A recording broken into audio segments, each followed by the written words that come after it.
It's Wednesday on Your View. Welcome to the show. I am Obiajulu Olabisi Ubu, and with me are the ladies. Excellent morning, ladies. Hi, Topway. How are you doing today? I'm very good. Grateful to God for life.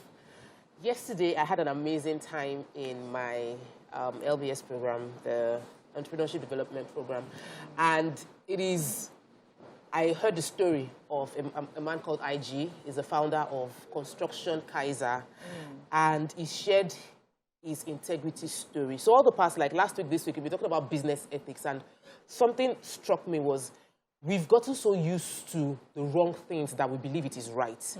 And we feel like someone that sticks to principles and ethics cannot thrive.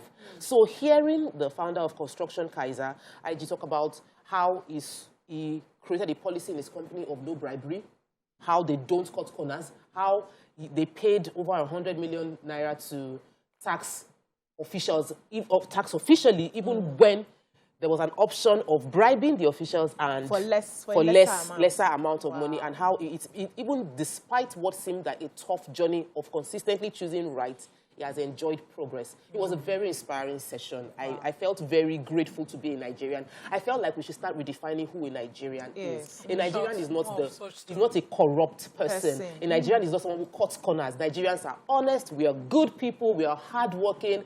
And there is hope for us, you know. We just need to highlight more of those stories. I like that message this morning. There's hope. How are you doing, Nima? I'm fine. I'm grateful to God. And I love to hear more stories like this. I think that the narrative out there that we're lawless, no consequence people should be, more killed totally. In fact, wiped out completely.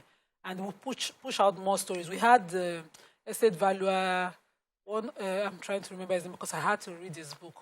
He was on this set, and his entire years in civil service, how he stood for the right things was embodied in that book. Like so we need more of such stories to inspire those of us who believe principles are the way to go. I don't understand living anyhow.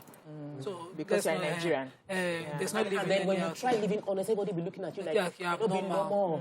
So you start looking at yourself like, is this the right way? Then because we have inspiring normalized to the see wrong those things. stories. Yeah. When you read them, it makes you feel like it's the right way. And we can also start growing the next generation in such ways. Deliberately about our kids. The way our parents used to tell us, in my house, there's no line. Yes, because I asked this man that, how are you like this? And he said his father rejected bribes. His father, he saw his father. So that growing up. Yes, saying that you bring hamper, who are you? You want a contract? No, take the hamper back. I'm not going to collect this. And that was what he grew up with. Of course, some people might not can grow up there and still choose corruption, but we just need to keep sharing those stories so that some people watching can be inspired. Today we start camping. My madam has gone to the Muslim teens camp. I think that the Islamic Education Faith Initiative in Magodo did something very huge. I said my story growing up, the opportunity I had when we moved to Ibadan State, getting professors from universities in Medina, universities around the world, explain faith to me is why you can see me sit here and own my faith. And identify boldly with my faith. And I'm hoping that my daughter gets that lesson too. So we are there. If you're a Muslim, take advantage of such places. And the facilitators, as people that have, also learned under the Yakin Institute, they've done clean work. They've even, made easy for us to live in today's world. Transgender, all of that. Their books are clean and Please, let me talk to. All right, we are going. No. I styled BC's hair this morning. Please, everybody internationally, look at this hair. Is it not beautiful? It's beautiful. It is beautiful. Thank you. House of BC, hair by TMO. All right, ladies, let's go on a short break. When we come back, we take the newspaper reviews. Stay with us.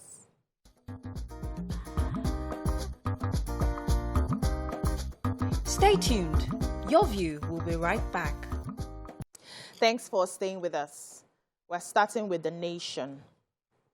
Rain to pound Lagos, Ogun, Osun, Oyo, Ondo, Ekiti, and Edo states. Conditions of remaining 27 train attack victims critical, says negotiator. Jai's Bank targets 150 billion to fund companies. Don't lose hope, IBB tells Nigerians.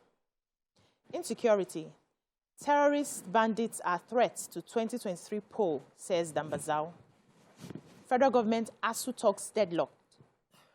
2023, disquiet in PDP as Obi meets Wike, Autumn and others.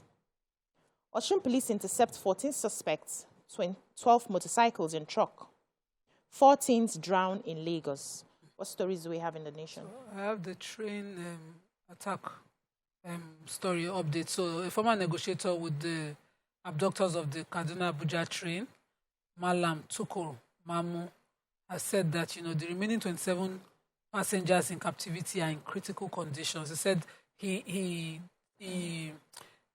said that the fake news spreading around about their release is irresponsible, and that the peddlers of such news should consider the states of the family members and even those in captivity presently. He said that they've not been released, and he used the opportunity to urge the president to do whatever is possible to secure their rescue or their release.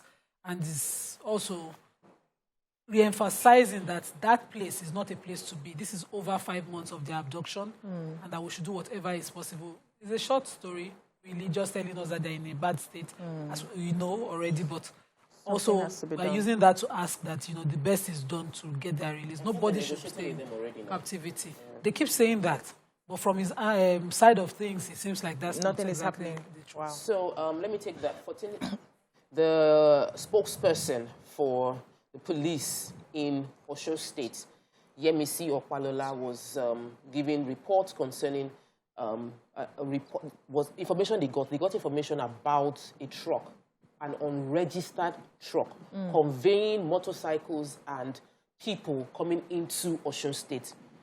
They were able, when they got the information, the police intercepted the bus at around the truck, Okeodo area of Oshogbo, and found 14 motorcycles that looked stolen. They were used motorcycles, looked stolen. There was no paperwork to say this is how it was gotten. Wow. And they found 14 people in the truck with no clear explanation about where are you going to, where are you coming from. And now they said they've handed over those 14 suspects to the Criminal Investigation Department for further investigation and profiling.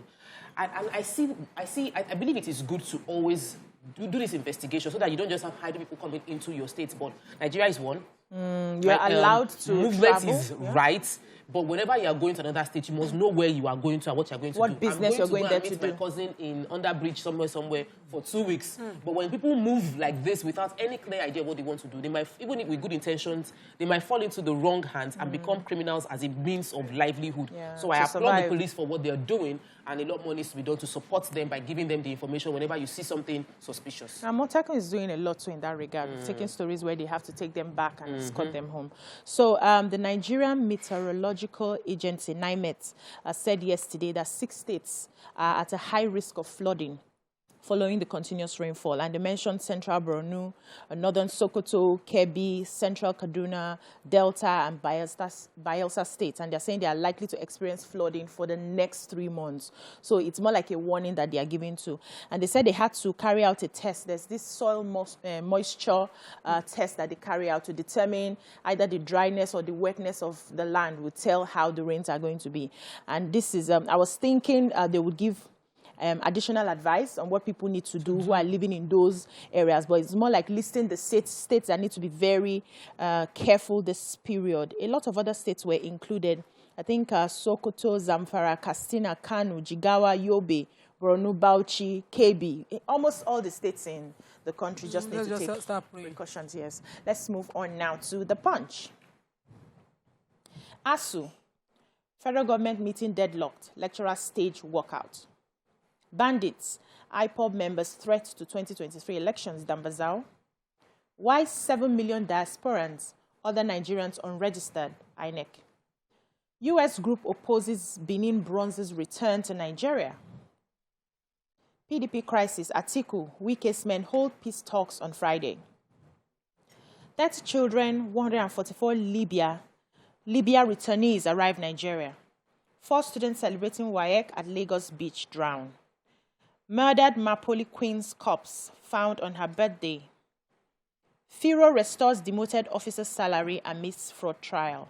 What stories do we have in the Punch? Okay, so I have the picture story in the Punch. According to the Oga of NEMA, that's the Lagos Territorial Office Coordinator for the National Emergency Management Agency, Lagos Zone, he said that 174 stranded Nigerians were returned from Libya yesterday. And he took account of them. 23 persons out of these people came with what he called mild medical cases. I hope that it is indeed mild. He also talked about how this is the 12th flight that is returning from Libya.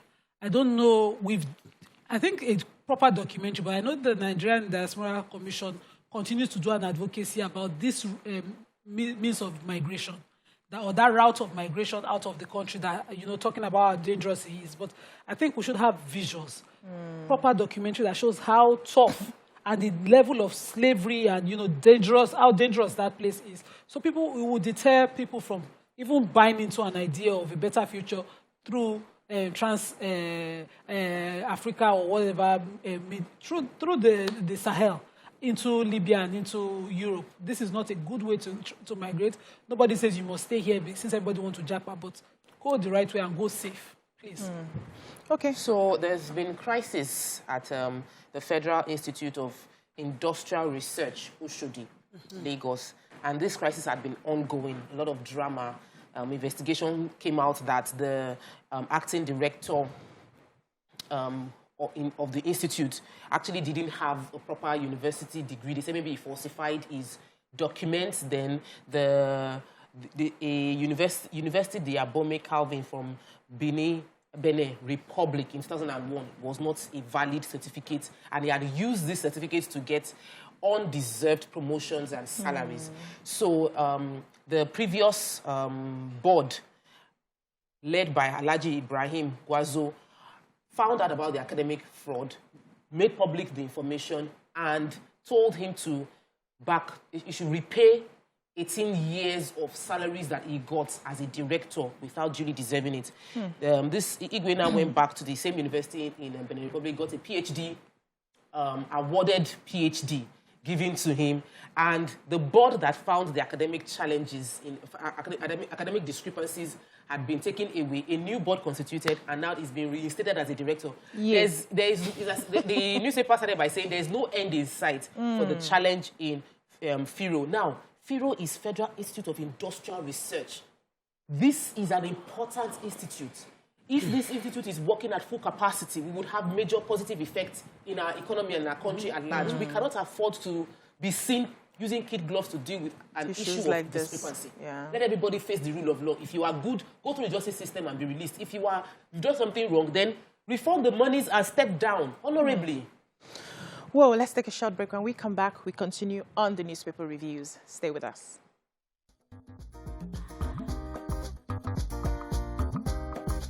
Stay tuned. Your View will be right back.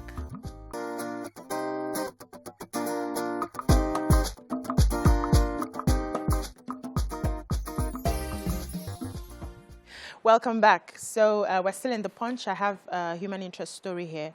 It said 4 kids drowned at Elegushi Beach after they were trying to celebrate their West African Senior School examination, and they were pupils of the Kuramos Senior College, Lekki. So they went to this particular beach to celebrate, and by the time they got there, I think the area they were trying to swim was not an area that was allowed for young people to get to, so they drove them. I think the management of the place had to drive them away, but they snuck back in to continue the swimming, and before you realized it, they started drowning. They were able to rescue, I think, about 6 of them. 4 are still missing as at now. They haven't found them. They haven't found their body. They have spoken to their parents about it, and they have, they kept saying that the person who snuck them in is, I think, the son of one of the people who worked there. So he didn't even pay to get into the beach because he had that connection to bring them in. And that out of the 6 people that they got, 4 of them escaped. So they held 2. They've taken them to the police. They are questioning them, and they are calling their parents to come. It's just a painful story. Let me quickly take the update on the Benin Bronzes. So the Benin Bronzes, good news. We were all thinking it was good news, but I love it's good to read this perspective as well. So a group of people in the U.S., because when you say you think it's America itself, it's actually a group, a civil rights organization in the U.S. It's called Restitution Study Group. They sent a letter to the UK, the University of Oxford, and the people that are trying to repatriate those artifacts to us, to say that the artifacts are going to be benefiting people who traded traded slaves. Okay. That the Africans who will be getting it back, that the reason these artifacts went were because Africans were trading their brothers in slave trade, and now they're going to be getting benefits of having the artifacts back. That no, it is people that suffered slave trade that should be able to go and see, this is what my parents were. So how do we know the people that suffered the slave People trade that were now? traded now, the US people the black Americans who were taken, that the Benin, the heads, the leaders in Benin sold their people in slavery, and that they shouldn't be rewarded, the Benin Kingdom shouldn't be rewarded for this. I think that the spokesperson for the Oba of Benin should address this concern. Let's have a formal... History needs to be told in clear terms. Yeah, let's quickly move on to the Daily Sun. Presidency Obi woos aggrieved PDP members, meets party governors in Port Harcourt. PDP considers role for Wike in Atiku's campaign. Lalong begs Catholic bishop over comment on Pope. Diri laments 1,700 abandoned NDDC projects in Bayelsa, urges Buhari to constitute board. Nigeria will save 2 trillion from malaria elimination, Buhari. Electricity Union rejects federal government's appeal, insists on commencement of strike today.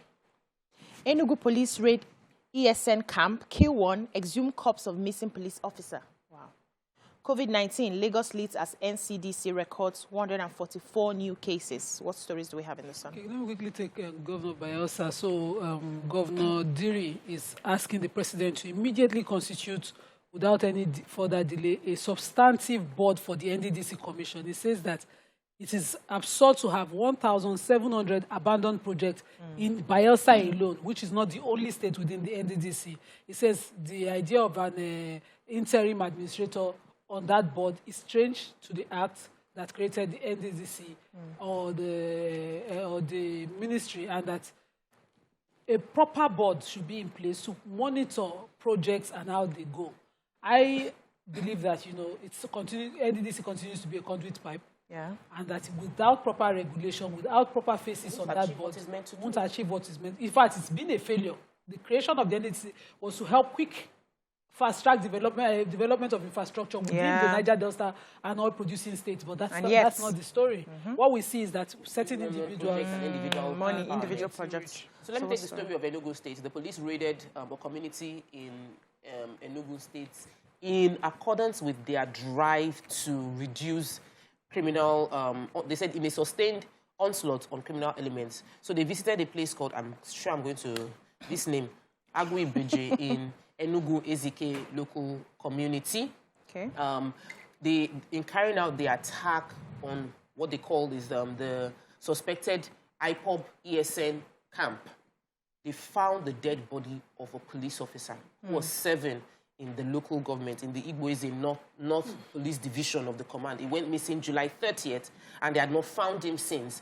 So they got information, and in their regular attacks, they found the tactical team. They said that they had a tactical squad and Operation Restore Peace carried out this intelligence-driven just-to-done raid on that area between August 11th and August 12th, and they were able to get hoodlums out of the way.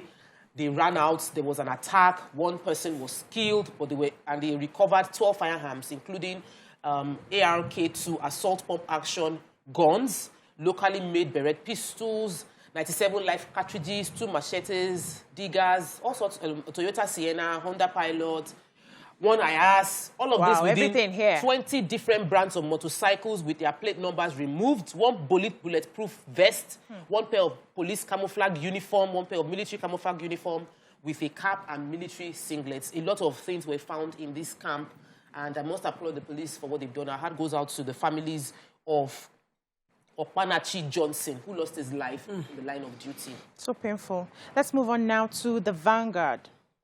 Train attack, remaining kidnapped victims in critical condition, ex-negotiator.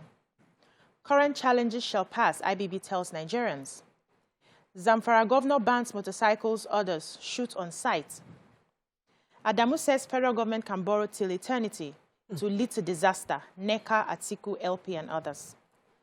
Effect total Okada ban, Lagos monarchs, stakeholders tell Sowolu. Insecurity, economic woes top agenda as government meets today. Strike, anxiety as federal government ASUU team meets secretly. 2023, again, Wike meets Peter Obi and others. What do we have in the Vanguard? Major headline. Okay, so, national chairperson of the APC was speaking and addressing the issue of borrowing. He says that the federal government of Nigeria can borrow till eternity to fund infrastructure in the country, and that he compared us to countries like the US and the United Kingdom, who he says borrow from international financial institutions to meet their needs. And of course, as expected, considering that he did not balance it with our current debt profile, he did not balance it with our current inflation rate, he did not balance it with our non-productivity as an economy, the problems of manufacturers, the problem of consumption of imported things, he didn't. So he showed that he didn't have a complex thought process when he said this, and he's the chairperson of the ruling APC. And of course, as expected, everybody started to react. Apart from NECA, you had other political parties reacting, but NECA, of course, reacted to it and said, that the Nigerian Employers Consultative Association reacted that, this is totally an irresponsible comment, which I agree with. I do not expect him at this time when, they are gunning for office to be the one making this blanket sort of statements. Statements like this. It's either you are talking from a place of information and giving facts. Facts. We need facts right now. Put figures behind such a statement. Say this is the projection. This is what you have so far borrowed. This high, servicing of debt that we are doing. Now we are even borrowing to service debt. This is why. And this is how we plan to generate the revenue to wipe it out. Not just... I will go borrow to eternity, as big man. Please, let's take the Wike story. So, Governor Wike has been in the news, as in Governor Wike is very, very active. And Governor Wike had a meeting, it happened on Monday night with Peter Obi. In that same meeting was the former governor of Ondo State, Olusegun Mimiko, the former governor of Rivers State, Donald Duke, former governor of Benue State, Samuel Utom. And it was a loaded meeting. We did not know what they discussed in the meeting. But they came out smiling and taking pictures. The meeting took place in Port Harcourt in the governor's private residence. And you can see the photographs here. Yes, so the photo was in all the papers. And they were very, very jovial, happy. Wike is cutting different people before APC, now Labour Party. Then somebody within anonymous person, these anonymous people said that it's not like Governor Wike is fighting anybody. They are not against Atiku. Not fighting. That they are open to a meeting. It's just sad that the Atiku camp hasn't made the meeting hold. Governor Wike himself spoke that him is about focusing on delivering several projects within a state so that the state can win the election. He's not going to Abuja, unlike some other politicians that are going to curry favor with Atiku in Abuja. His focus is on, every time you see the paper, Wike did this, inaugurated that, Wike did this, Wike did that. Every day they are inaugurating new projects that would put them in the right light, and he's focusing on party cohesion and party withholding that state. After they finish everything, let the people of Port Harcourt have that feel the work that's being done. So Governor Bello Matawale of Zamfara State has banned the riding of motorcycles from 8 p.m. to 6 a.m. in Gusau town. And he was saying this came as a result of all the insecurity intelligence they've gotten so far, that these criminal elements are using bikes to perpetrate their act. And so he's banning that and is ordering a shoot at sight. Anyone who disobeys should be shot. Yes. He's also blaming, says some hotels are complicit in this. They are the ones housing the terrorists and the bandits. So anyone who is caught, the hotel will be shut down, and he's coming all out for terrorists, and we need to, fight all of this. The last paper, quickly, I don't think we'll have time to take it. Okada, Lagosians want total ban as government announces. The Tribune, 86% reduction in crime. Zamfara governor signs death penalty for kidnapping, castle rustling, and cultism. Nigeria to save 2 trillion by 2030 from malaria elimination. Nasarawa Information Commissioner kidnapped. IBB charges Nigerians on patience prayers as he marks his 81st birthday. Atiku camp rejects Port Harcourt as venue for reconciliation. NIMET raises alarm over flood threat in Borno, Bayelsa, Delta, 3 other. 4 teenagers celebrating WAEC's success drown at Elegushi Beach. Do we have any stories here? So the major headline, Manufacturers Association of Nigeria. Manufacturers list 10 ways to revive stabilized economy. Go ahead. Manufacturers Association of Nigeria are listing suggesting solutions to revive the economy of Nigeria. And one of the major things they talked about is that, we know that diesel is at the core of the increase in everything right now, the cost of diesel. They're asking the federal government to remove the 7.5% VAT on diesel. Simple. Importation. That takes care of, that could easily drop the price majorly. By 7%. And we know because our power is not stable. Manufacturers are losing. Some people, factories are packing up. So we can do that and in immediate, stem things. They had other suggestions which are in the papers, but that stood out for me. Okay. We don't need to take everything. They can go and read it. Yeah, they can go and read it. Let's go on a short break now. When we return, we move on to our hot topics. Stay with us.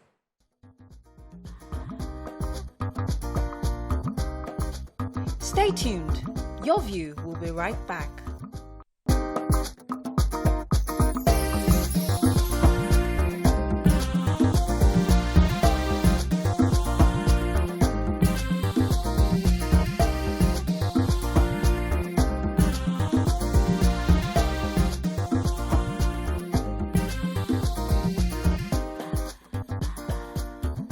Thanks for staying with us. This week, President Muhammadu Buhari directed the Minister of Education, Malam Adamu, to resolve the prolonged strike embarked upon by the 4 university-based unions and report back to him in 2 weeks, which is 14 days.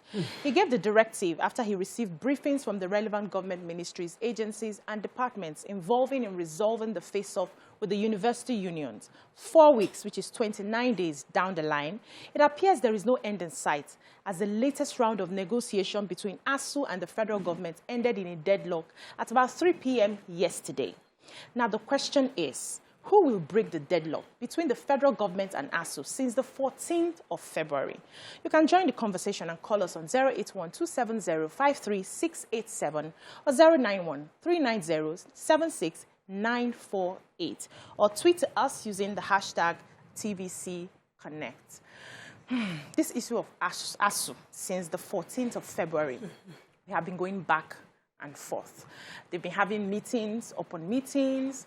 Committees have been set. There was a committee, I can't remember the exact name now, before this Nimi Briggs Committee that has been set. And one of the issues ASUU had or complained about was the fact that they come together, they, come up with these meetings, make their recommendations, and the federal government will say, we'll get back to you. And then they go back.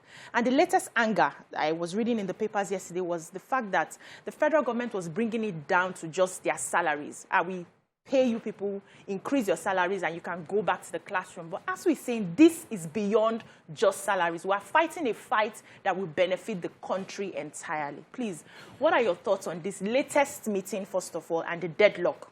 No headway. It's so sad that the meeting ended in a deadlock. When you have a crisis, I remember I did a course on arbitration and conflict resolution, and in the course they mentioned that you look for beneficiaries of a war.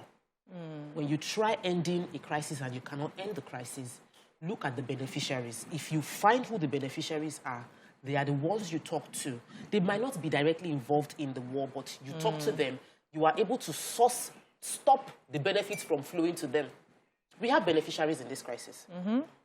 The beneficiaries are the people who own private institutions. Sure. They are benefiting. So the conversation also is the beneficiary, the people that are at the helms of making the decision are not in any way directly impacted by whether it works or it doesn't work.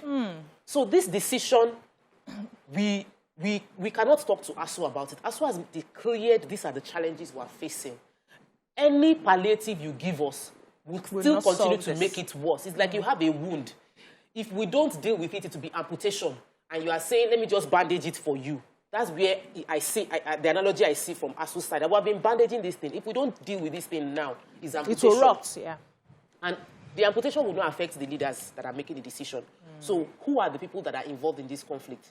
We have our ministers, our negotiators, who have nothing at stake, aside the fact that maybe they will lose the election, and they really know it might not affect the election. Until we Nigerians make our leaders understand the impact on our lives, we are not going to deal with the issue. It is far-reaching, and this is a deeper look that I believe everybody should have. I was listening to radio this morning, and somebody was saying that even ASUU chefs should shift. Why is ASUU grandstanding? Wow. And here is the thing. Being a Nigerian does not mean that you will continue to collect whatever is thrown at you because you have no standard. So we have been managing, and our public universities, I went through public universities. The average politician that we have right now went to public universities, but they dare not allow their children go through the same thing. What did you do to change the situation? It starts from leadership taking responsibility for what has gone wrong and making a decision that whatever it takes, we are going to fix it until you give a deadline. If you think you can finish it in 1 week, you finish it in 1 week. If you give yourself 1 year, you finish it in 1 year. Let the government get a deadline from Nigerian people to fix this issue. It is not just this that is an impeachable offense, insecurity. This, the Senate and the House of Reps should make an impeachable move on the president. If students remain at home, this is 6 months down the line. 6 months down the line. Wow. How do you expect them to cope? How will the parents manage?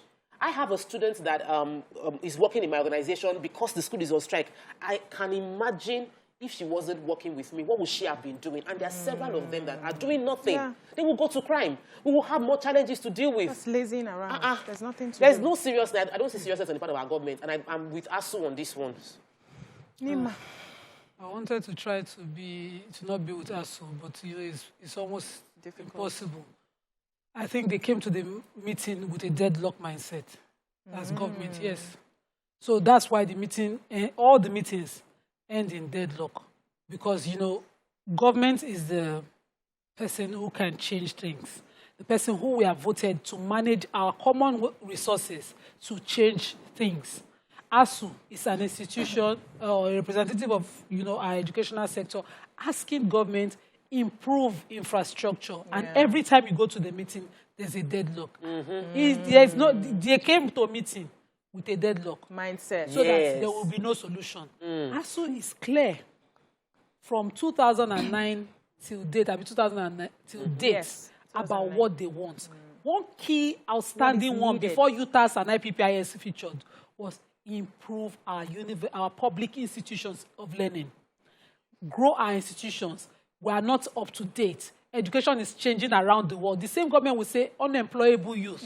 Use that to describe the product of these institutions. But refuse to invest in those institutions to make it up to date. So individually, Nigerians now, there was a funny meme on, a joke on Twitter about Nigerian banks not having tech staff experts. Yeah, I saw it. All the tech experts who took their personal funds to train themselves online and outside the country have relocated. So they will soon start hiring them as expatriates to come and work in the banks. So this form of our education, our government, our educational policy makers are not up to date about artificial intelligence, new modern forms of education, new modern areas of knowledge and growth. They are not. And ASUU is screaming, update us, upgrade us, don't leave us as we are. We can't remain stagnant. And the same people will then say, okay, institutions should put an age gap on employment. Of course, you are only advocating private universities. Just as we had the private institution come and water down our public schools in primary and secondary. So you're doing the same thing, saying, find an alternative, find an alternative. On Monday, I think, we had the topic here. And I kept saying, that alternative is not for everybody. We are a country of over 200 million people. If you put that alternative in front of us, you will tell the larger number. Somebody came out the other and said, education is not for everybody. It's not. Even minimum education right now is not for everybody. Apart from Lagos State, we cannot boast of other states where we say their public secondary schools are doing well. They have good products. We can't. So a government should be worried. Government should be on ASUU's side, ASUU on the other side right now. Government should be the one saying, ASUU, you're not growing fast. This is where we want. This is the new department we are creating. Not just asking private institutions to come and create those, establish them as a waiver for taxes. They should be on ASUU's side. Every of such meeting, there's a deadlock. The one that pain me most is that the president finally, seems like he has heard that ASUU has been on how many months straight. Just like he just heard. He now gave a directive to the Minister of Education. Give me, you have 2 weeks to give me a report on this. After the meeting, when the report came, what did you see? So lip service again. They come with him to the meeting with a mindset of deadlock. Let's take a short break. When we come back, we take phone calls and messages. Stay with us. Stay tuned. Your View will be right back.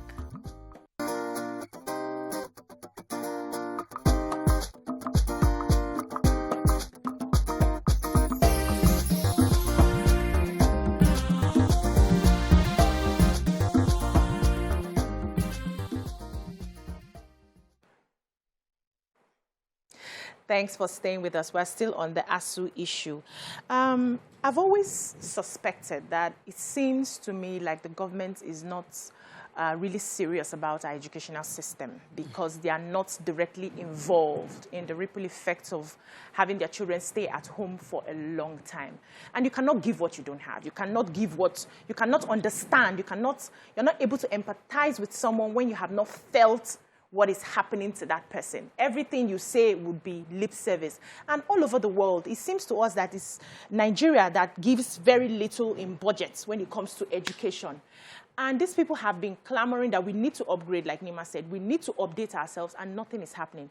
Tokpe, how do we begin to hold our leaders accountable, hold them accountable to understand that if they don't solve the issue of education, it will filter down to insecurity? Because we have a lot of people who are idle, who will go to the streets and begin to take up one crime or the other. If we do not solve the issue of education, it will affect our economy as a whole. People are not able to think up solutions to solve the problems that we have. So education is basically like the bedrock we need to have some of these things, have creative minds, think up ideas that will move the economy forward. How do we explain to our leaders? So I say, my husband laughs, he will say, Tokpe goes to school. As a student, you know, studying business and leadership. Tokpe, I won't want to miss your point. Let's take Mamza from Nasarawa, and I'll come back to you. Yes. Oh, we lost him. Sorry. So go ahead, Tokpe. You know, I am in school, and the first 2 weeks, we're just talking about ethics, impact, integrity, as in all that we're doing. And sometimes I feel like, are we still discussing this same business ethics? Because your values shape your decisions, and your decisions have a far-reaching impact on your world. Values. So if I choose as an individual to make my business all-for-profit business, regardless of anything going on, what would happen is the impact of my decision would affect my society. Yeah. If I say I want to buy a generator and point it into a school beside me, because I just feel I don't want the smoke in my area, I am going to be giving children cough, cancer in future, and that's my selfishness. So our individual values as leaders, I've said this before, everybody, as you are picking up a form to become a politician or to contest for a position, you should go through basic leadership school. And you must be grilled to ensure you pass. Because if you don't understand the impact of your decision or indecision on every other human being, then you will not know. Now, another part is empathy. Before I come to empathy, let's take Ade London. I'm coming back to you, Tokpe. Good morning, Ade. Good morning, ladies. How are you? We're doing amazing, sir. The truth must be told. When this administration comes to power, they appointed Professor in the Ministry of Education as the Minister of State, and they put a master holder on top of the professor. They started fighting. So the man didn't come back.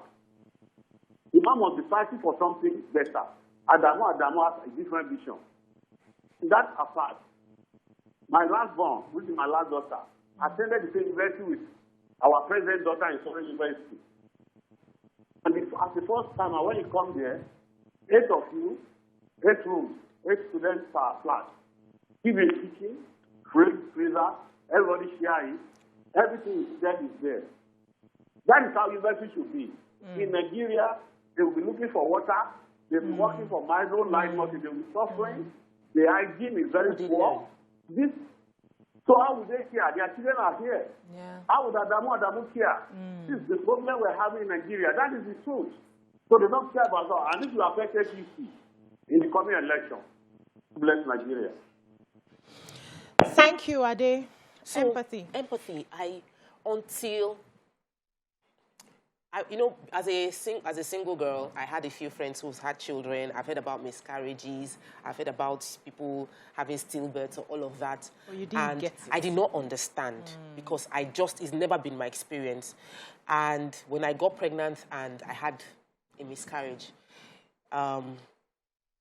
it was different. When I see anybody pregnant, it's not conscious, I pray. Because I understand that this Anything is a can life or death situation. I can only feel that way because I went through something like that. Empathy is not something you can buy.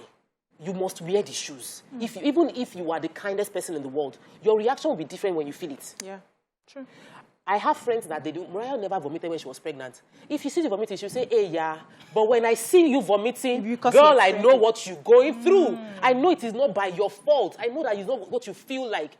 Our leaders cannot understand what the parents and the children and the people that are off school for 6 months, what they are going through. They can never understand because there is no politician, and please prove me wrong, if you are a politician in Nigeria and your child is in a public school, let us know. Please let us know, because until you are in that place, you cannot empathize. And if you cannot empathize, you cannot solve the problem. You need to get into the trenches and understand what they are feeling.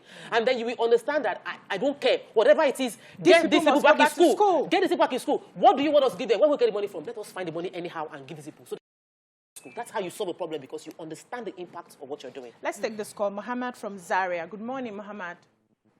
Good morning. You see, the foot of the matter on this ASUU strike is the president, who is the chief, and who is the... Hello, are you with me? We can hear you. Go ahead. What I'm trying to say is that people keep blaming the ministers, the committee, or whatever, ASUU strike. The truth of the matter, the president, from his body language, everything, does not have the will to solve the ASUU strike. It is very clear that education is not in his priority list. The issue of whether education is not in his priority. All his children all from you. So he has no business. He is a very deceptive person. He deceived Nigerians. All his clips are going around on all the challenges made on justice.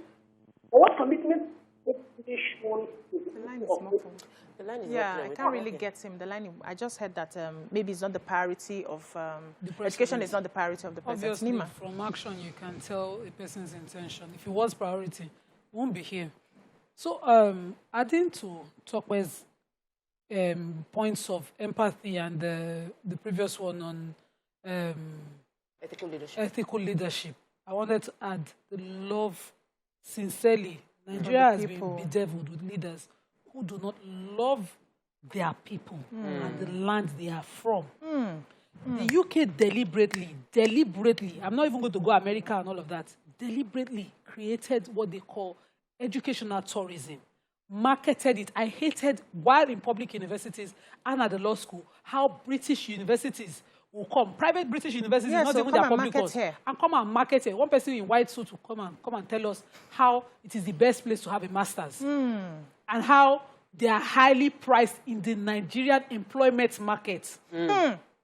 And every leader who is from Nigeria did not find it irritating that Talele, who are these people? It didn't pain them. Now, there was an alternative. We saw that education was growing. And we started to say education abroad was better than here. And it did not pain any of our leaders, not even the present one. Every leader to 2009, to 1999, in fact. Before that, to the military. Let's just say the military, they didn't value education. But before that, none of them, it didn't pain them that. What do we do? Is it that I must do that my own people will not remain backwards compared to this forwardness I consider forwardness in another person's country? And that's how we are here, where we are today. They do not love for themselves what they love for others. So you selfishly carry your own child and say, I can afford it. And it starts with our elites. If any government comes into power today and say, let's consume local, the elites will say, but I can afford it. Why do I have to suffer? Why do my child have to suffer? This is not for me. I am more privileged. And they'll say it's hating on. For you to tell them that alternative has to be short. And because they all are taking their children abroad, education, of course, will not be priority to a government whose ASUU continues who has to an strike. option. In fact, somebody sent us the breakdown on our group, the production, I think producer sent it. ASUU only did not go on strike in 2021. They've always gone on strike. Yeah, we know. There has always been issues to deal with. And if you come and the issues that you address every time when ASUU is on strike is salary, you're not the serious government. You're not ready. You're not ready at all. I'll come back to you, Nima. Let's take this call. Ladeji. Good morning, Ladeji. Good morning. How are you, ladies? We are fine, ma. The Lord bless your efforts in bringing Nigeria to 20. Amen. And the Lord bless all your husbands that allow you on this program. Thank you, ma. And it shall be well with you always. Amen. Amen. You know something, Nigerian government is not interested in anybody's progress, only them. And I am so saddened that Nigerians are just looking at them as far as education is concerned. I thought especially mothers would have been on the road now, half naked, going to National Assembly, standing in front of Asorok. Let us see how many of us they can kill. You know, it is very sad. We are just helpless. They are doing us anyhow. They want to turn these children into nonsense, into bandits, into all sorts of things, so that they will remain on top of us. Look, let me tell you, before we retired from University of Jos, my husband as a lecturer, in those days, children go anywhere all over the world from our universities, especially medical doctors. And they don't have to write any nonsense exam anywhere. They just fit in, Please, this thing, we cannot allow this thing to continue. Please, you know, you have better heads than me. I'm an old woman. Please, tell us. Let us hear from you people. What is the way forward? We cannot. ASUU is trying, because I have ASUU friends that if you see them now, they are just nonsense. They can hardly eat, but they still continue with this strike. I see only ASUU have children in the West. Some of them have children abroad, and they can do anyhow, but they are suffering for the rest of us, for Nigeria to be better. It's not only how much is their salary, how much are they paying them. In recent times, they said the judiciary will be taking 10 million naira per month. National Assembly is taking, I don't know how many billions they go up in 1 year. Education, we balance in Nigeria, that we make us where we were before. We were 1 naira to 1 pound, 1 naira to $2 before. Where are we now? Please help. God bless you. Please bring the idea. Let us know how we are going to join in this fight. The Lord bless you. Thank you, ma. Thank you, Ladeji. So, let's take a short break, please. When we come back, we take more phone calls and messages. Stay with us.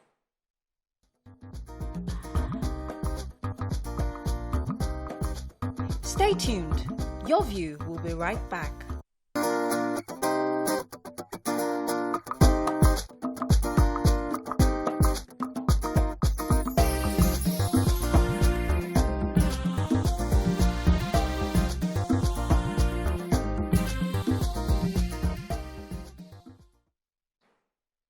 Thanks for staying with us. So some persons have said that ASUU is fighting for their pockets. But I beg to disagree, because with the new,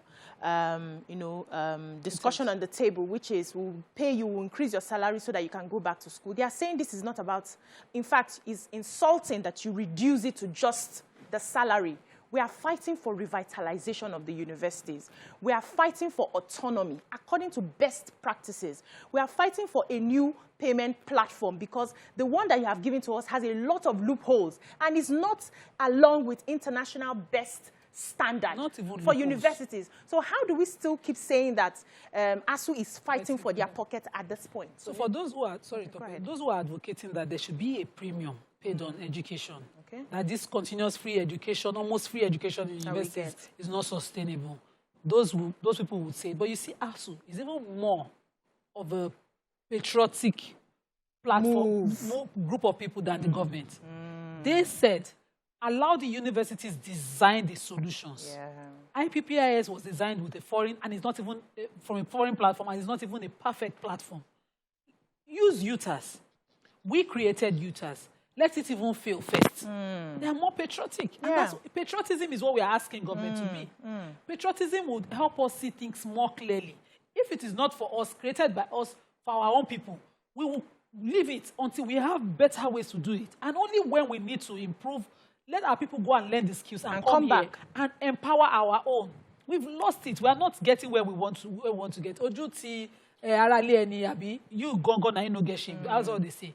A person that laughs at the failure of their or the failures of their brother or shame of their brother, the person is shameless. Yes, because the shame go later spread.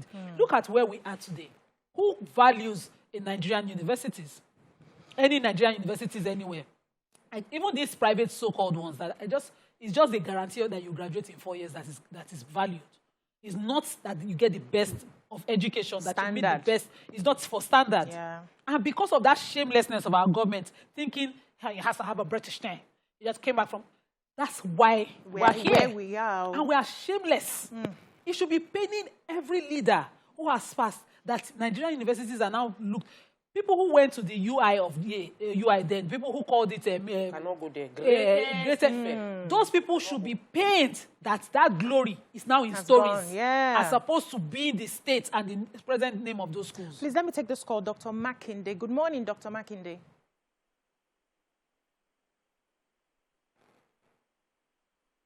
Do we have Dr. Makinde? I don't think we do. Sorry. I was reading Upper Goes to School, the case study of Innocent and why Innocent started the motorcycle business. He said because everybody was selling fairly used motorcycle and he felt Nigerians deserve to use a brand new motorcycle. Yeah. Why did he go into selling cars? Why must Nigerians keep buying fairly used cars? Nigerians deserve to use new ones. To use brand new cars. The founder of Construction Kaiser yesterday said why he started his business at 27 or 26 or 27.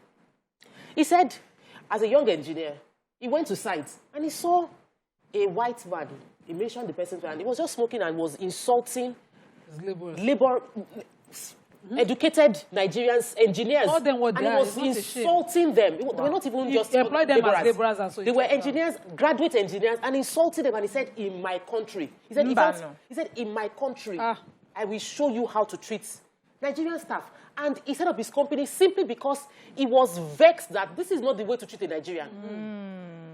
Patriotism. In my country, you dare to come. Do you know that I was in Abuja over the weekend? All over Wusetu, Meitama, you will see signboard. Have an alternative passport. Buy a second passport. Yes, now everywhere. Is marketed in my country. You will tell me that my universities are not good and that if my children go to your own school, they will get better employment in my country. Who do you think you are? That leadership feeling of, I know what Nigeria can do. I am a product of Great Ife. I'm a product of LASU. I'm a product of UI. And UI can deliver more than your Cambridge, your Oxford, if we give it attention.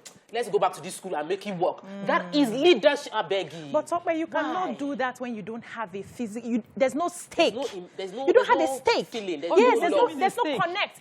Your children are not there. You cannot have that when... No, you must have feeling. That's like saying love. Hold on. You cannot have that sort of feeling when you have an option. That's the problem. The leaders have an option to go outside. The Constitution allows that option for them. And so you cannot be divided and want to solve a problem somewhere. I get you now. An option is a better word, but every Nigerian has a stake in Nigeria. In the Nigerian story. I always say it on this, but I must say this carefully. I was walking around Yaba. You know the way we used to go there as students to shop. And a foreigner, I don't want to mention country, he was walking like this, like Buga. With Buga. And he wanted to brush me. I said, in this country, we die here. I went back and used my gidigbo spirit to push the idiot out of the way. How dare you? This is my father's country. My ancestors were put here by God. He makes no mistake. But because of this mentality, this apologetic mentality of seeing ourselves as somebody did a comedy recently, and somebody was supposed to be angel and blow trumpet, and the skin color just changed. Why do we demonize ourselves? If God wanted to use human beings to do engineering, they will never ever put people on black race. I don't understand. I don't get it. We need to change this mindset. We are good people. It was in the best of our economies, where when we focused on what God put inside of us, when we put dignity in the farming, human value, when we valued our human resources, when our people found respect in tilling the soil. Since we started to make excuses and say it's only a white collar, if you go to university, you only learn arrogance like that way and see where we are. Do you know I'm a professor, and all you're Professor shouting. Of what? Of what? What have you created as a If professor? you put your name now, they call you Iyalole, farmer, this. My grandfather was known for farming. He was known to be wealthy, selling kola nuts, farming granite all the way up north, and going and coming. And there was respect then. Share the money that me I'm bringing and shouting lawyer up and down. Can it change anything in this economy? We should start thinking well. There's no dignity. Every Nigerian here is frustrated, insulting their country, constantly calling our government. Nobody is really have a respect for what they are having, what they have. They look at it and they compare it with foreign currencies and say, this is no value. And it's not paying the people in government and saying, don't go there. I compared my money recently with foreign currency, and I was depressed for like that time. My grandfathers did not know what dollar was. Please let me take this They call. only held their naira and it had value. They had to carry coins around, and coins had value. Today we are all. We have Tim from the UK. Good morning, Tim.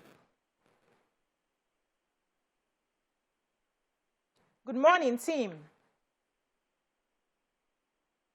I don't think we have him. So I was saying recently that I compared my money. The money just entered the account, I now said, okay, let me change it and know what I'm worth. And for like a week, I was down. I was feeling very bad. And I was asking myself, I'm working hard. I'm not sleeping. I'm working hard. I'm working back to back. I'm not doing, see, imagine people who are even doing one thing. I'm not doing one thing. So money is coming in from different angles. But even at that, when I put everything together, I just knew that we need to find something homegrown and find it very quickly so that we do not lose our value. Now, my question is, what will it take the federal government for ASUU to get back to school? What sort of conversations should we be hearing from the federal government that will show us that they are now ready? Or should we just assume that this is how it's going to be? So I know that whatever happens, ASUU will not be on strike before election. That's it. You think they will settle that? Whatever happens, it's about interest. When they realize that this interest of ASUU is going to conflict with their electioneering process and it might cost them the election, they will settle. Because at that point in time, it will get to them. But I think it's a willing mind. I've said it in several fora. A willing mind will find 1,000 ways. An unwilling mind will find 1,000 excuses. Yeah.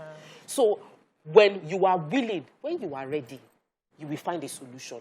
And it might seem this is way beyond us, but when you are ready, when our government is ready to fix the issues within the health, the education sector, this education sector that I was talking about, this strike that is going on, when they are ready that we want to fix that problem, they will sit down with intention to solve the problem, not intention to get this person to compromise. I don't want to be the one to compromise. They must be the one to compromise. They should bend. Okay, let's give them money. At least if we pay their salary, they would go. We're just still trying to find ways to deal with fruits and not the root of the problem. Until we're ready, we're not ready. Yes. Let me take this call from John. John from Enugu. Good morning, John. I want to make a few contributions. With your discourse about the ASUU strike. Go ahead. Yes.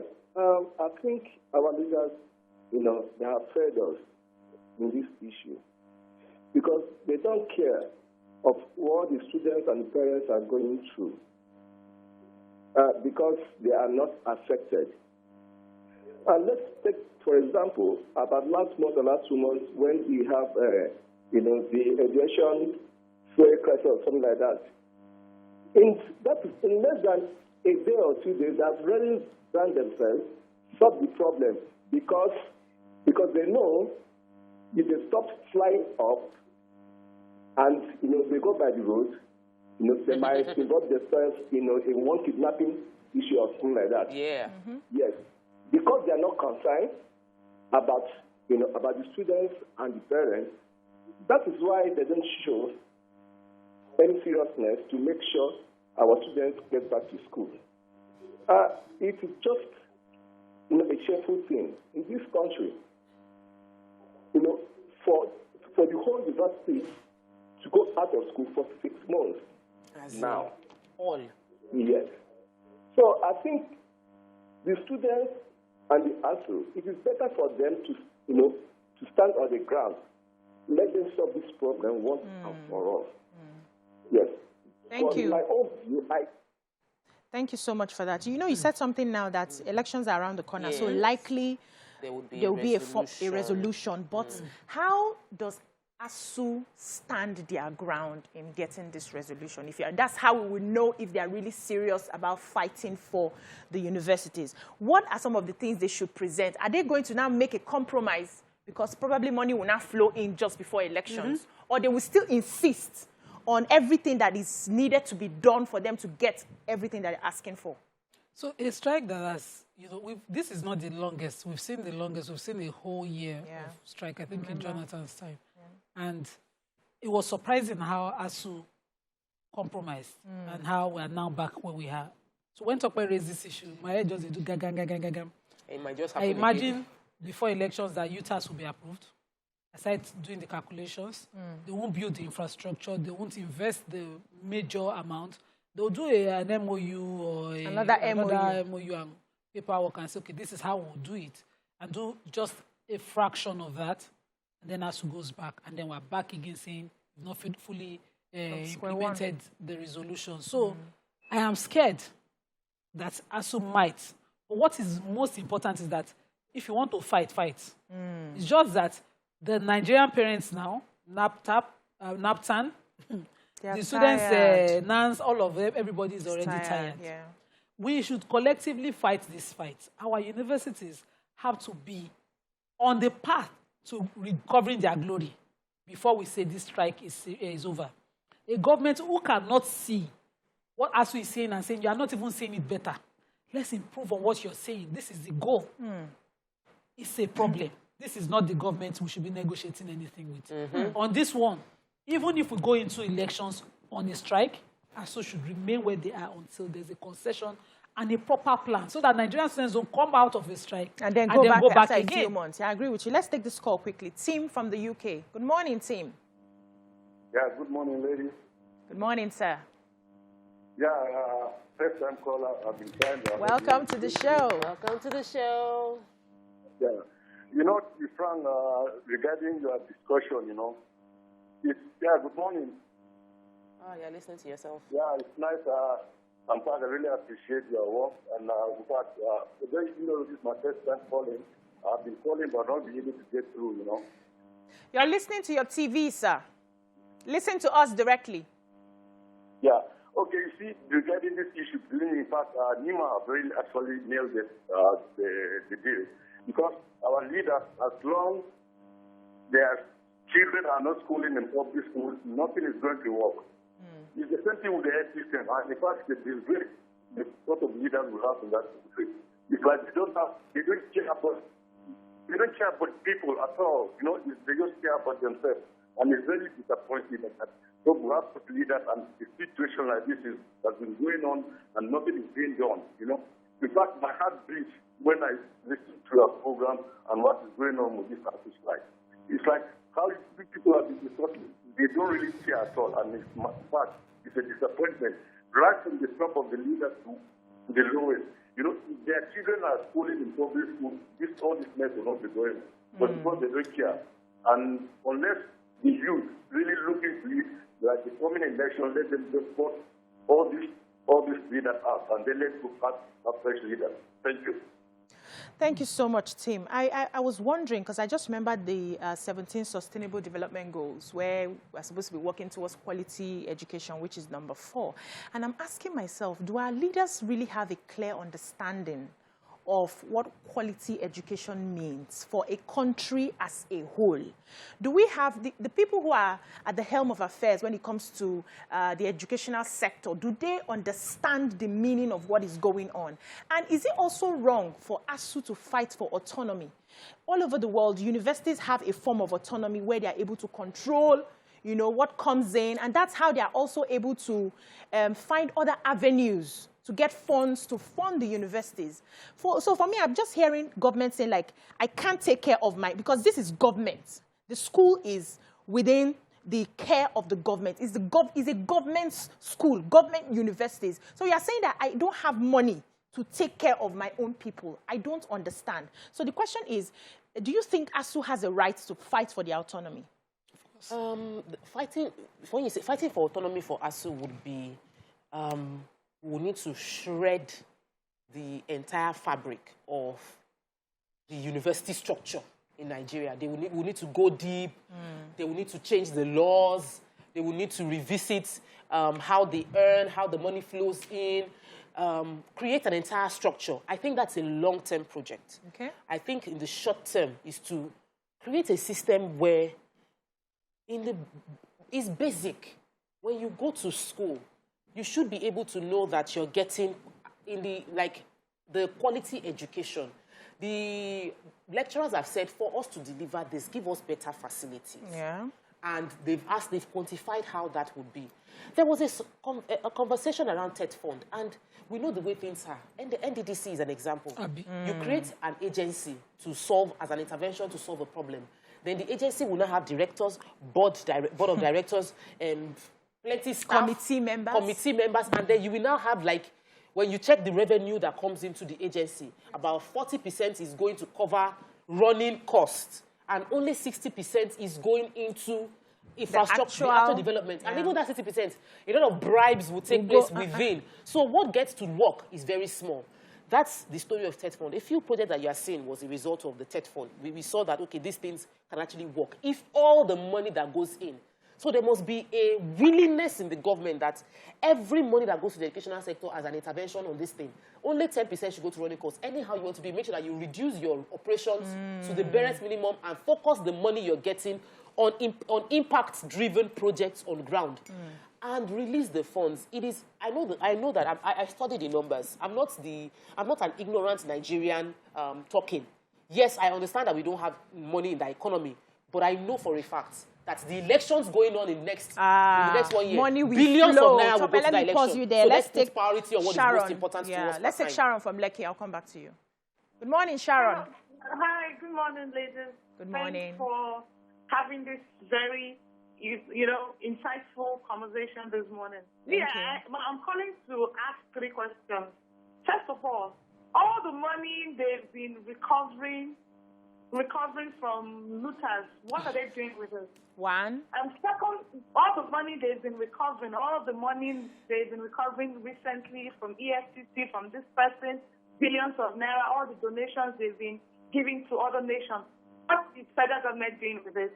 That's one question. The second question is that the second contribution is that they do not care. Because if they care, I don't see how they will let young, innocent Nigerians stay at home for 6 months.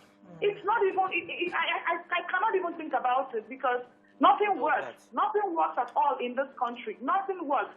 If you have to put into context what the lecturers are asking for, they're not even asking for too much. They're not asking for anything. The only thing they're asking for is revitalize our university. Let there be development. That's all. So in their right senses, the federal government should not dialogue it. They should give them what they want and let the institution work. Nothing comes out from our university. If you go to engineering sector, they don't have anything working. If you go to the medical sector, they don't have anything working. How can our Nigerian youth even compete with the so-called universities abroad? You know, when you think about what ASUU and the universities are dialoguing, you weep for this. You weep for Nigeria. Election is coming. Yeah, I'm looking forward to what they are going to campaign with. If Nigerian students they've been home for the past 6 months, and we have like over 13 people single-handedly bought funds for 100 million, which is 1.3 billion naira. If that money alone, if a political party that is even in power will take that money and donate it to ASUU, it will solve half of the problem we are facing in this country. But who am I? We don't have anything to say. All we do is complain, and they never listen. Thank you. Let's take some messages. Chiedoze says, let's be honest, the issue of ASUU strike does not benefit just private schools, but schools abroad, UK, US, Canada, even Ghana. All schools. Let me add even Benin. Yes. People that can afford to send their children to private schools in Nigeria would rather send them abroad, draining our even scarcer forex services and reserves. Festus Akiboyewa says, ASUU and federal government are not sincere, but it's the duty of the media to educate the public objectivity on ASUU's incessant strikes. If federal government can't implement the agreement in 2009, we are deceiving ourselves if we think that federal government can implement it in 2022 when our country is broke. Professor Imonoha Enahena says, state and federal universities should allow for minimal payment of school fees so that universities will become financially independent of government resources. Otherwise, this impasse between ASUU, NASU, and SANU and government will become recurring impasse. We must develop a national education plan with a team in place to end this perennial ASUU, NASU impasse that's resulting in strikes and enact feasible policies and programs to forestall further contract terms. This English big pass me in our ivory towers. Yes, Mr. Cruz said Nigerian youth should go and learn handwork. After all, the expatriate them no even go big school before they make them. Nigerian governments don't care about the masses. Politics in Nigeria is a means to escape poverty, not caring about who voted you in. That's from Mr. Cruz. We have a lot of comments are just yabbing the government. I really would love us to have more engaging comments. Yes, more engaging. Let's engage our leaders. You know, we can just, if we insult leaders, it will make us feel temporarily good. How do we engage them when we don't have a sense that they are listening? This tweet that you jump, we'll take it. Okay, take it. William Solajumoke says, it's very obvious that education has never been the priority of our leaders. In time past, imagine if our airports are shut down because of strike for this long and they cannot move in and out of Nigeria. They will find solution immediately. Quick, they will find solution. Let me even add to that, Nima. There are conspiracy theories. You know, I can be a conspiracy theorist sometimes, where it seems like there's a deliberate attempt to keep the poor. Because what we see is ASUU strike, a lot of poor people are not able to afford that education or go and graduate at the time they are supposed to. And by the time their contemporaries, who are the leaders' children, graduate and come back from the Obodo Yibo studies and everything, they take up all the very good positions. And then the poor people are still left to struggle. How can the government prove to us that these conspiracy theories are not true? See, BC, if a government child, a public office holder's child, or even any elite Nigerian child, schools abroad, get employed abroad. Yes. Because you see this mentality.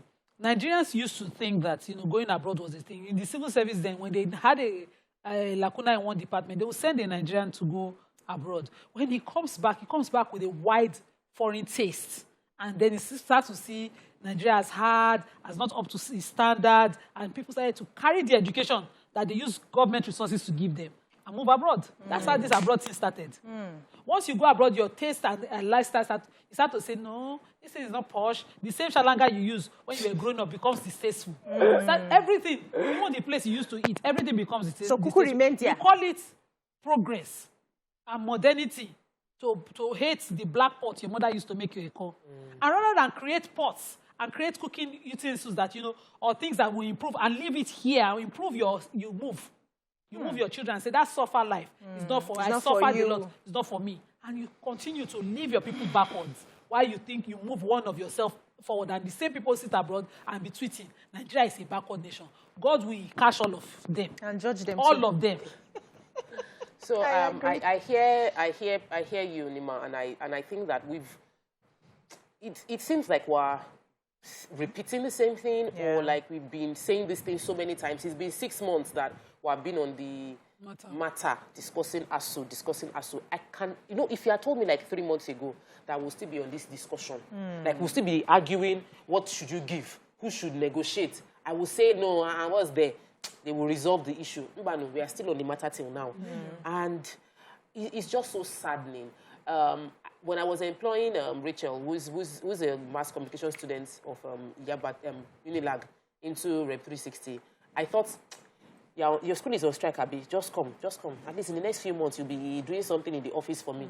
Until she has become pro. Wow. In video editing, voiceover skills have come, which seems to be a plus for her. But she's missing out on it. She's lengthening the timeline she would use to get. She's getting education, yeah. Yes, but many. It's the challenge is our leaders. I'm tired of pointing fingers and blaming. I wish I can just go there and just do one abracadabra, and everybody will just, their head will just screw on and they will focus on what can be done, because I believe our leaders are very resourcul. We have smart people in leadership. Yes, smart people in leadership, and it's just the willingness to do the work. I don't know why we still have the same Minister of Education after so long, honestly. Sometimes if somebody is not working, you fire them. The same one who stayed the work out on Let's take a short break. When we come back, we probably look into solutions. Stay with us.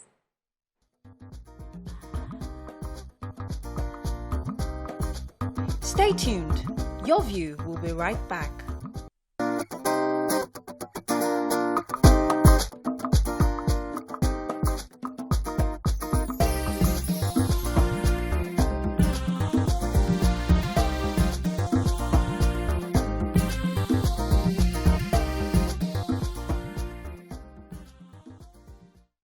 Welcome back. So I think we've had a robust conversation on ASUU, and we hope that they quickly resolve the issue with the federal government so that our students can go back to school as soon as possible. But there's also another issue we would like to talk about, which is affecting a lot of Nigerians right now. So there is no respite yet for airline operators in Nigeria over the skyrocketing price of aviation fuel, otherwise known as Jet A1, as the price hits 903 naira per litre yesterday from 808 naira on Monday. This is according to the Daily Trust report. And they said the development has put pressure on airline tickets, with passengers paying as much as 200,000 for a return Lagos-Abuja ticket, while Lagos-Kano return is between 150,000 naira and 200,000 naira, depending on the time of the day. We also saw a video on social media that was showing a lot of empty seats at the airport, because most people are no longer, traveling because of this increment in the price of tickets. How do we get out of this? You can, join this conversation and tweet to us as well. But ladies, what are your thoughts on this price of aviation fuel, and how do you think we can begin to come out of it? People need to travel to do business. So I think that a thriving aviation industry is concurrent with a thriving economy. Nigeria is not that big. Okay. We're populous, but we're not that big in terms of land mass. Everywhere in Nigeria, the distance is about an hour, from Lagos. Anyway, let me use that. On a plane. Mm-hmm. And it increases efficiency. I launched an estate in Benin. And the reason I could launch the estate in Benin is because I knew that Lagos to Benin via plane was 35 minutes. And so I can go in, check my site on what's going on, and dash out. And I can create business there, even while. So the economy is not just Lagos alone. The aviation sector, if it doesn't work, if the aviation sector doesn't work, it will mean people will be reluctant to do businesses in other parts of the country where it will take them hours to get there. Insecurity.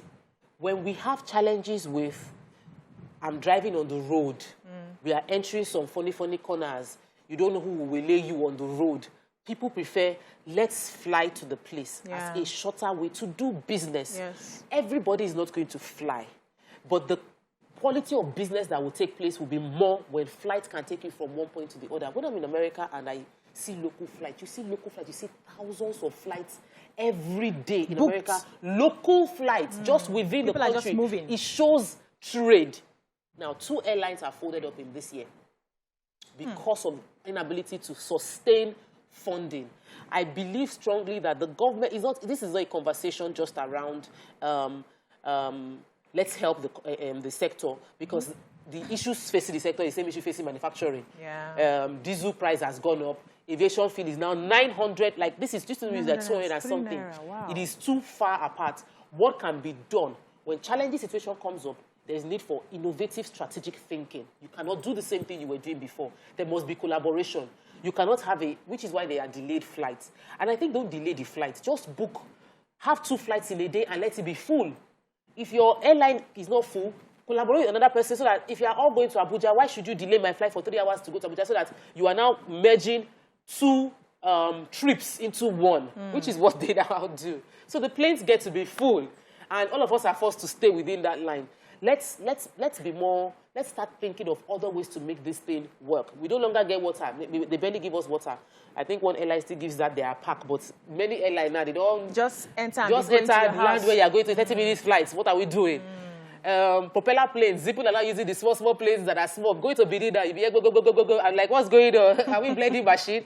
But they've had to get interesting ways. But the government needs to realize that the aviation sector is essential to industries thriving at that level. Businesses at the top level. So it might not affect, I know Nima is going there that this is elitist, it's big people's market. No, I don't think but so. It might not affect everybody, but it is important. Very, very important. And people are still traveling. It reduces profit. I will spread the profit somewhere else. As a business so somebody person, has to pay for it. I would increase the price of my Benin site because every time I'm going to Benin, now is 200K for just my trip alone. Where would the money come out from? On top of the land. So I'll calculate how many trips I need to sell plots of land. I'll put it on the land. Customers will buy it, and they're costing them more money. Exactly. Nima. It's business. Yeah, you. I did not say that. They are not bringing rice through LI. Exactly. See? Exactly. I think that government should start to worry about the larger numbers than as to, the smaller numbers. Okay. If you look at the aviation sector, as important as it is to industry and all of that, it serves only a few. It serves only a few. A few that can make decisions over the many. Since they've been flying and flying. Have they made the decisions to better the lives of the many? No. And so, yes, it is core. Aviation fuel is being subsidized. The National Assembly, they scream like say they wanted to die when aviation fuel went up. And airlines started to say they will pack up. They were looking for alternatives, but we were serving a few. The hardship is in the larger numbers. And it's painful that we want to focus this way, as opposed to focusing on diesel. That employment is suffering because of that. Manufacturing is suffering, and at the end of the day, our currency is losing value because of it. I don't pray for Zimbabwe. God forbid. I heard that this was like, I do not pray. We were watching Mugabe doing it every day. There was one time he was talking, and people called him the patriotic African when he was saying his CBN will just continue to produce notes. And nobody was talking to him within his people about telling him the truth. About the long-term effects. Now, bread, they were buying bread in millions. Hi. There was protest then. I don't even want to recollect watching those videos on one popular TV station with my dad. I don't even want to leave it. I don't pray that's Nigeria's story. And so, yes, we must worry about the aviation sector, but we must worry about many other things. And we must put our priorities on the larger numbers. We don't want crime to grow. We don't want, and we cannot have our larger numbers unemployed and worry about the few. Like, aviation, it serves just a few. Yeah, but we have to worry about... And it's about affordability. Okay. When I went to law school, I hated to travel 10 hours on road. The first time I said, no, I'll do it by road. I hated it. When I did 1 hour to Abuja, nobody tell me. Every time we save our money, we flew to law school and back. But I know other students, in fact, the largest number of students who always went by road. They had to go by road. And so if a policy was made, is it for those of us who we call it saving, but who could afford? Or the people, productivity is in our numbers, is in our strength. And we cannot use our numbers every time and save a smaller number. That's all I want to say. So let me disagree with you on that one, because I know that most people moved to taking a flight because of the fact that there's insecurity along the railroads. If you check most of the northerners who do business from Kano, Kaduna and all that, they used to take rails to come, have their meetings and all of that. But a lot of them moved with all those, bandits today, insecurity tomorrow. The roads are also not safe. There's a lot of kidnapping going on in the road. So people are moving, not because they would have preferred it as an option, but everybody needs to be safe. Where is even safe? So how do we start serving... Where is safe? Holistically. So we have two issues here. We have the issue of aviation fuel. We have the issue of diesel. We have the issue of insecurity that is moving more people to... I like that you brought it there. Okay. I love that. So there's an alternative to moving. There's remote work. There's online meeting. There are other platforms, apps that have been created to help us. It worked in COVID. But the security issue, is it just by finding one alternative out and leaving the problem on ground that has changed anything? Of course not. Farmers, we are losing. Well, our agric diversion for diversity for our resources and economy is not working. Farmers have left the farm. Insecurity is costing us much more. And rather than do something about it, we say, no, let the businessman do his meeting, let aviation work so that businessman can go and hold meeting. The businessman don't have anything to sell. Is it English we are selling? Is it meeting we are talking? There's no productivity. Please help me here. That's what you think. That's what that's not just what I think. Sometimes it's not about, it's about the big businesses. It's a game of number. Yeah. If I make one person more effective, the person can employ 5,000 Yes, people. it trickles down. It's if I make one person effective, so I would go to. I'm doing a program. It's for businesses that have capacity to scale and impact. And so employ more people. Yes. So the conversation is not about every business. Your business might be good, but how can your business scale? What's the level of impact your business will have? So I would encourage and support. It might seem selfish that I'm supporting a few businesses, but these businesses, by supporting them, I'm having a ripple effect that is huge. So I don't believe that it is work for manufacturing against aviation. I believe that they must all work together. Look at the ASUU strike. If we don't improve the quality of graduates that we have, the employers of labor will continue to struggle with what the people I have to recruit from. So you cannot stop, you can't say, oh, I want to fund aviation sector. I will not fund education sector. I need money to do this one. Fund education sector, because when the education sector works, we can have more innovation that probably would drive down the cost within the aviation sector. All of them are interwoven. They all work together. We can't do one and leave the other. But Nima, I'll come back to you, please. Let's quickly take this call. Ikechukwu from Enugu. Good morning, Ikechukwu. Yeah, good morning. Good morning, sir. Good morning. I am a first-time caller. Welcome to the show. Okay. You ladies are discussing about about the aviation fuel, right? Yes, sir. Yes, it is scary. The Nigerian economy is gradually sinking, and the government is not helping issues. Allowing the boats to sink is going to cause us a very serious problem. I could remember that is in the 80s. I boarded a flight from Enugu to Lagos, Nigeria Airways. 35 naira. VAT 2 naira, which is 37 naira. But now, how much is it? Just we are talking about 1980. Yes. People cannot even fly now. Going by the road, everyone now is stranded. Because the people that are using flights are people that are afraid, to go by the road because of the, insurgency. But now everybody now is just stranded. So we have to cut our costs according to our sizes. Because we are talking about the economy. It has affected all food things. Both the items, the food items, and everything. Because I would think referring back to the old days. Okay, for example, 1984, I wanted in 1984. A crate of mineral then was 150. But now a bottle of mineral is 150. Just imagine. Thank you, Ikechukwu, for that call. With statistics and the comparison but when she now said that they are interwoven, I would leave it there. Yeah, they are. The MSMEs account for this. Over 60%, way over 60% of our economy when we talk, see serious numbers. And these are the small businesses. They might not have the upscaling statistics that you talked about, but they employ more. And if we focus on, and how many MSMEs are looking to travel? They are only producing immediately. They then, move their products by road. It is diesel that should be our concern, not aviation fuel and aviation sector. No, we need to look at it holistically. Wait now. I think not with this economic we're talking about. In order of priority. In order of priorities. You see, this we talk about diesel on the show. Have the chances to upscale these ones. They can do a remote meeting. They can. We should focus on where the priorities are. Our MSMEs are now folding up. Nima, do you know how many our companies... MSMEs are folding, our medium-scale enterprises are folding up. Okay. Let me quickly take this call. I'll come back to you. Ernest from Lokoja. Good morning, Ernest. Good morning, my good people. Good morning, sir. Okay, I'm Ernest calling from Lokoja. We can hear you, sir. Yes, the issue here borders more on the ruling class.